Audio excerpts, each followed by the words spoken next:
The movie begins as Joel Dawson narrates to us the current state of the world. He says that his life was normal, like any of us, until the end of the world. It all started when a huge asteroid named Agatha 616 was heading straight to Earth. Humanity came together and sent several rockets to destroy the asteroid before it hit the Earth, and succeeded. The asteroid was gone, however, the rockets were destroyed too. The radioactive material in the rockets rained back into Earth, causing all cold-blooded animals to mutate. So now there are huge ants, roaches, crocodiles, lizards, and many other huge animals who attack humans. The animals immediately started killing people. And within about a year, 95% of the human population was wiped out.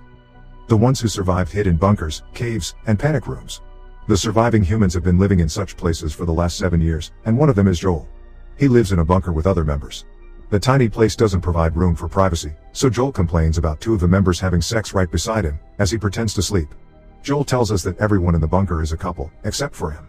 Their first baby was born last summer. They have established their own lifestyle vastly different from how it was outside the bunker. Joel's day-to-day life includes milking the cow and cooking food. They have a hunting party every month, in which some members of the group go up and bring whatever food they can. Joel writes letters to Amy, his girlfriend before he lived in the bunkers. That day, Joel is practicing hitting targets when the lights in the bunker start to flicker. Everyone starts to pack their weapons to go out. A mutated animal is in the area. Joel asks them if they want his help, but the group tells him to stay in the bunker. He is a liability for them because Joel cannot fight. The team then leaves to find and kill the animal. Joel and a few others stay at the bunker. They monitor the group through a device, and see that one of the team is killed by the monster. Joel gets a crossbow and goes to help them. One animal has slipped into the bunker. Joel sees it and freezes. Although he has plenty of chances to kill it, he doesn't move at all. The animal is about to attack him, when the others from behind him kill it. Cut to 7 years ago, the day the asteroid was destroyed. Joel and his girlfriend Amy are in a car hanging out. He draws a picture of Amy, and she gives him a box of colors as a gift. As they kiss, the emergency alarm goes off in the city. Just then the pieces of rocket fall back onto the city, creating huge explosions. The two drive back home quickly. After they had come home, everyone was packing their bags to leave for a safe place. The two hug for the last time, separated that day, and have not met ever since. She lives in another colony a few miles away. 7 years later, Joel still has the box of colors that he uses to draw the monster animals on his notepad. That day, Jay speaks to her through a radio system. The two talk about the letters that Joel writes to Amy every day. But the call cuts off midway. Others from the team mourn the death of their team member. Suddenly, Joel asks the team about Amy's colony. It turns out that it is only 85 miles away. It takes 7 days to reach there. Joel is determined to find Amy this time. The team members are surprised because they know Joel cannot fight. They try to persuade him to stay, but he packs his bag with all the necessities and leaves the bunker for the first time. He looks at the map, but cannot figure out anything in it.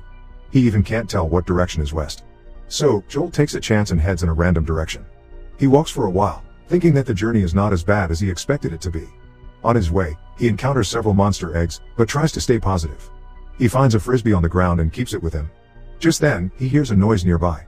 The team members had advised him to run and hide instead of fighting the creatures. So, Joel goes into a nearby house. It is empty as expected. Curious, he opens the fridge and sees a creature there. He immediately rushes back outside. He ends up in front of a small pond. A tentacle peeks out of it. Joel freezes like he does when he is scared. Suddenly, a huge mutated frog comes out of the pond. But Joel doesn't move. It attacks Joel with its tongue, making him fall to the ground. A dog jumps on top of him out of nowhere. Just as Joel is about to run, the frog catches his legs with its tongue and drags him towards them. The dog saves Joel from the frog, and they both run to a nearby van. It seems to be the dog's home. Joel notices Boy written on the ceiling and figures that it is the dog's name. That night, he stays with Boy in the van. The following morning, he draws the dog in his notepad, thanking him for saving his life, and continues his journey. Boy follows him with his owner's dress. It is the only way Boy can still be close to his owner. Joel keeps the dress in his backpack and starts walking with Boy.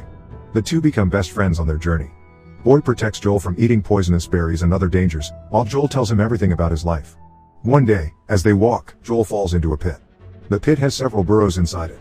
A worm monster called the Sand Gobbler comes out from one of the holes and attacks him. Just then, two survivors throw him a rope and bring him out of the pit. Several worm monsters attack him as he climbs up. The survivors are a man named Clyde Dutton and his 8-year-old friend, Minnow. Minnow throws an explosive in the pit and kills the rest of the monsters. As the two strangers continue their journey, Joel and Boy follow them for safety. It turns out that Minnow's father and Clyde's son were killed by a monster, and they have been together since then. The duo is heading towards the north now, where fewer monsters live due to the cold climate and higher elevation. Joel decides to be with them until they have to part ways. Suddenly, everyone freezes as they come across a huge snail. Clyde makes Joel take his shirt off and gives it to the snail. His shirt had the smell of sand gobblers in them, which attracted other monsters. Now the snail will spread it through the jungle and help them confuse the monsters. The snail slowly leaves. Minnow teaches Joel that like the snail, some creatures are actually nice. You can tell by their eyes. For the next 2 days, they teach Joel to shoot a crossbow in the right direction and other survival skills. Joel draws every monster they come across. The day finally comes when they have to part ways.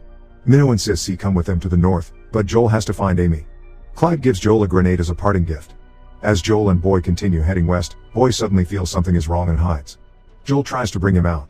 But before he can, he is attacked by a huge centipede monster, like the one he had encountered in the bunker. This time, Joel manages to point his crossbow at him but freezes right after. The monster throws him away with its tail and surrounds Boy. Joel lies on the ground, thinking of the day his parents died. With much determination he gets up and shoots at the monster, killing him. He finally saves Boy, and the two celebrate.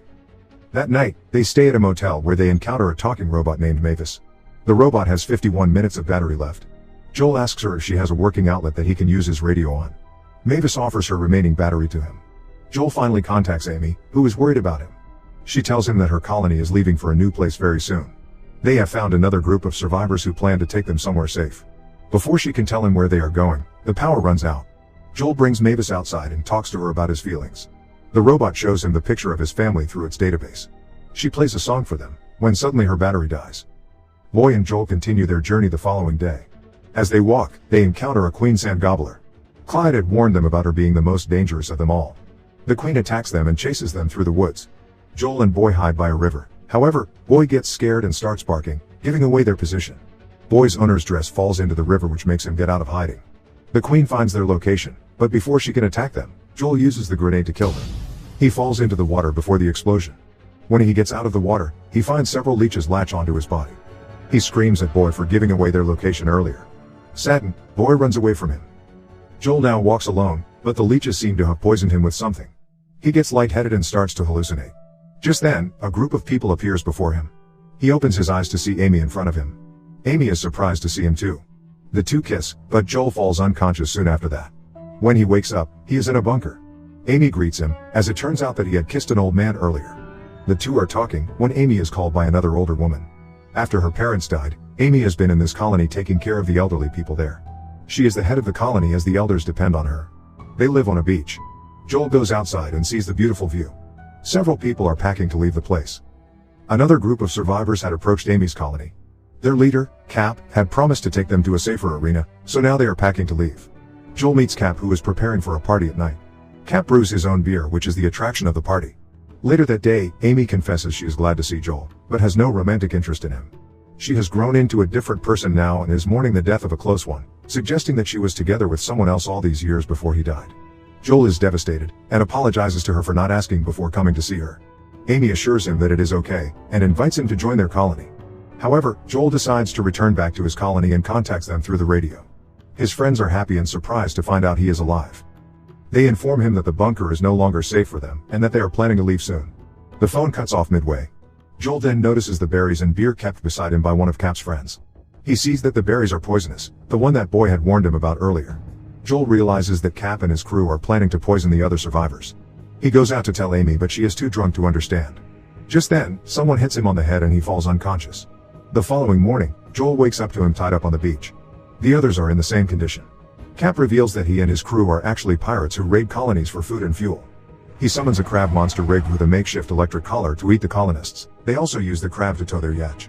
As the crab attacks them, Amy frees herself and Joel. She runs to fight the crew and leaves Joel to fight the monster crab. Amy fights with the girl member of the crew. Joel surprisingly manages to push the crab over. But Cap electrocutes the crab and it hits Joel, making him fall unconscious. The crab then walks towards Joel as he retreats. Just then, Boy comes to his aid. As Dana aims to shoot Boy, Amy hits her, making her shoot the crab instead. Cap's crew runs to the boat and gets back on their yacht. The crab is about to kill Joel when he looks at its eyes and notices that it is actually a friendly animal. It had gone wild because Cap electrocuted it. So, Joel shoots at the chain that electrocutes it, which makes the crab docile again. It leaves the beach and goes to Cap's yacht to kill all of them. Later that day, Joel packs his bag to get back to his colony to help them. He gives his book of monsters to Amy as a parting gift, and they kiss their goodbye. We see Joel survive the 7-day journey back to the bunker with Boy. He finally meets his friends again.